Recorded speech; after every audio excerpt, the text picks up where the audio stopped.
Media one on Mr. Slot Media right here. This right here is my review on King Kong Godzilla the movie. It's been a week now since the movie came out, so of course it's gonna be my spoiler review because if you haven't seen it now, you're probably not gonna see it or don't care to see it. So spoilers ahead.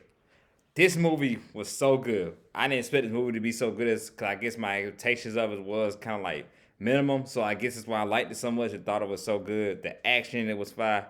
King Kong, Godzilla both do their thing. This is more of a King Kong movie than a Godzilla movie. Even though we only see like we do see Godzilla in the movie, but he's not in the movie like that as much as King Kong is. So it's really see Kong's life, his adaptation, and everything he's got going on in his life.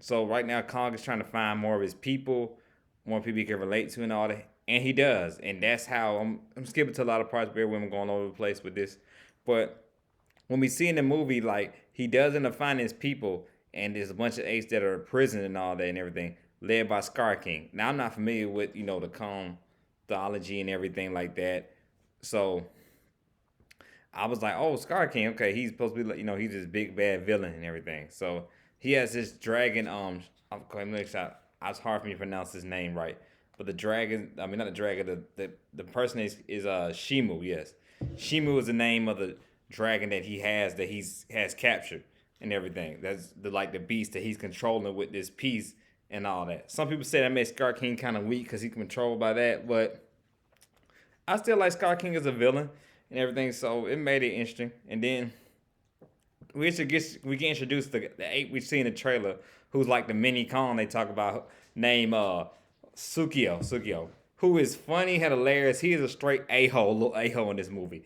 Oh man, he is a straight a-hole in this movie. It makes it more fun and all that with him in it. Like he's a little a-hole to Kong at first because he doesn't trust him. He's not that because he pulls all these kind of tricks. Like this one scene he says, "Oh yeah, let's go drink a water and all that." That's one thing about it. We don't see no dialogue, no words between them, but we could just see like the conversation. We know what's going on. So it's like, "Yeah, let's go drink this water. Yeah, let's do this." They're gonna drink this water, and then this big dragon comes out and all that, and Sukio just runs away and leaves Kong by himself to go like fend for himself with the dragon in the water, and Kong ends up killing him, and Dan just ends up eating food and then finds Kong, then finds Shimu again. So straight up, it's like the relationship between them. They grow a bond in the end, though. Sukio does end up helping him out in the final battle, which is so epic. That final battle between between Kong, Godzilla, Shimu, and Scar King. So much of a fun final battle. But I do have it as Shimu is the one that ends up taking out Scar King once Scar King doesn't have the piece of control anymore.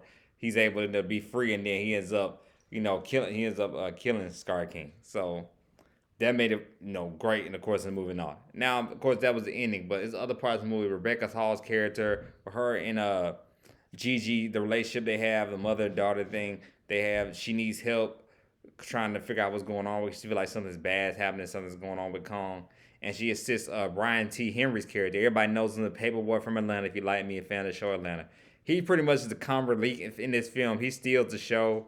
Him and the other guy they have, who's like the veterinarian for the Okaji. How am I pronouncing the name right? What you call them? The kaiju for the kaiju, animals and everything and all. Him and Brian T. Harris' character, the way they feed off each other is so well in this movie. The comic relief between them is just so funny and all that. But Brian T. Harris definitely is funny and entertaining in this movie and all that. Even had this one scene that's kind of interesting when he talks about, oh, I'm gonna record all this, all this action, everything that's got going on, but putting online and everything like that. And the character says to him like, "Are you sure you want to do that? Because then this is their home, it's their secret life. It's not gonna be so secret and so so good or anything like that no more if you put it on the internet for everybody to see and all this. Because then it's not ancient, in Hollow Earth. If you show everybody what Hollow Earth is like, and he thinks about that and all. So he's like, nah, he's not gonna do it and all. So at least you're thinking about a lot of stuff when you record certain kind of areas and stuff that just sacred and all that. Do you want to put that out there because there's not no secret about it anymore? So that makes it definitely fun. And all that if you keep it so secretive. So a lot of little smart little points like that in the movie that makes it very interesting. That's why I said loved it. Like I said, entertained by it. But also as well too, like the buddy between Sukio and Kong. Can't wait to see their relationship gonna happen in the third movie because I'm for sure the way it smashed at the box office. last week. It's definitely gonna definitely be a third movie. Interesting to see where that relationship goes. So a lot of like stuff in this movie that very interesting, very entertaining. Even with the human kid, I know we just see it for like for the most part for the like Planet of the Apes. Not Planet of the Apes. I'm tripping, but for the Kong and his people, and for Godzilla and all. But the human characters do play not that much of an important role, but certain kind of roles that make you interested in it. So that's definitely fun as well, for sure, for sure. That's definitely fun seeing some of the humans, how they interact with everything that's going on.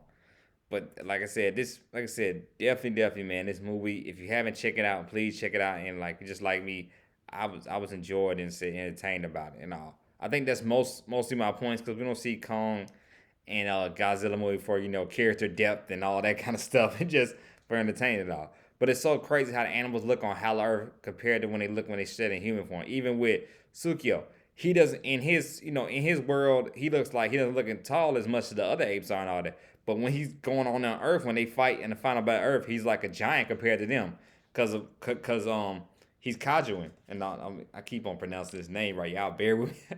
He's Kaiju because he's still this Kaiju and all. So he looks smaller compared to other apes on his planet and everything. But so when he steps up to Earth in our world, he's a giant. He still is a giant compared to all other apes and humans and all. So that I mean the humans, not apes, but to normal animals and apes and all that in Earth and all that. So that's very interesting to see as well how much he still he looks small as like a mini Kong in like his world in Hollow Earth, but he steps to our world, our Earth, you should say, looks like a giant. So just pointed out that there's very interesting parts in the movie, but like I said, this movie definitely.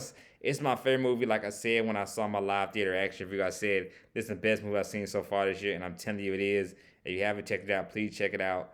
King Kong Godzilla movie, definitely dope. The only thing about it is I wish they would have showed more Godzilla in the movie because I'm more of a Godzilla guy than a Kong guy, and I wish they would have showed more of them teaming up together because it went to the end kind of like when they teamed up together again. Because at first when Godzilla's trying to get him to come over and Godzilla team up. Godzilla at first is kind of like refusing and all and everything like that, refusing to team up, and they start fighting and stuff and all. So it makes it more and more like it kind of makes it a little bit more like they're not on the same not on the same team, but it's like making more like they finna fight again. But it was and not till Gigi comes and all that and everything, and they that's how she tells Godzilla they end up going down in a team up together. So hopefully in the third movie we get more of a team up. With them they start off as buddies automatically, then they team up for. We see the bigger cause of what it is, because obviously the third movie you got to go big. You got to have the main antagonist and main villain in it. So the bigger bad out of all of them. So hopefully this next movie when the third one comes, they're already team up. Everything's already together. They just get straight to it and all. So I hope so, man. I really do hope so. Kind of like Avengers Infinity War kind of thing. How much action was Avengers Infinity War? Cause that still is like top five my favorite comic movie of all time. Probably top three Avengers Infinity War. Top three favorite comic movies of all time. But it's between that and Captain America Winter Soldier, which actually just turned this week just turned a decade old. That movie actually did. But those are probably like up there my top two favorite, superhero movies because of the action in it from start to finish and all that. Hopefully in this next movie with Godzilla and Kong, we get that because they're already teaming up. They already done teamed up twice already. So we know when they have a big villain come on, they know they're gonna have to team up together to take down whoever. And hopefully get Sukio, other characters that come in there and maybe and help out like other apes from that Hollow Earth come help out. So can't wait. But like I said, this movie definitely get this movie a 7 out of 10. If you haven't seen King Kong Godzilla, please see it now. Once again, if you like the channel, don't hesitate to hit that like and subscribe button. This is Slime Media. I make sure y'all have a good night. Have a good day. Be safe where you're at. This is a wonderful afternoon. This is Slime Media. I'm out. And stay tuned for my next video. Anything big news and movie that I like, I'm definitely gonna be on here channel, do a review on it. And if you haven't seen my review on about Diddy's situation or about the quiet on the set thing, about the behind the scenes at Nickelodeon, please check out those two videos as well. So check me out for those two. And if you want to, you can look at my out theater reaction review of seeing King Kong Godzilla. So, yeah, have a good day. I'm out.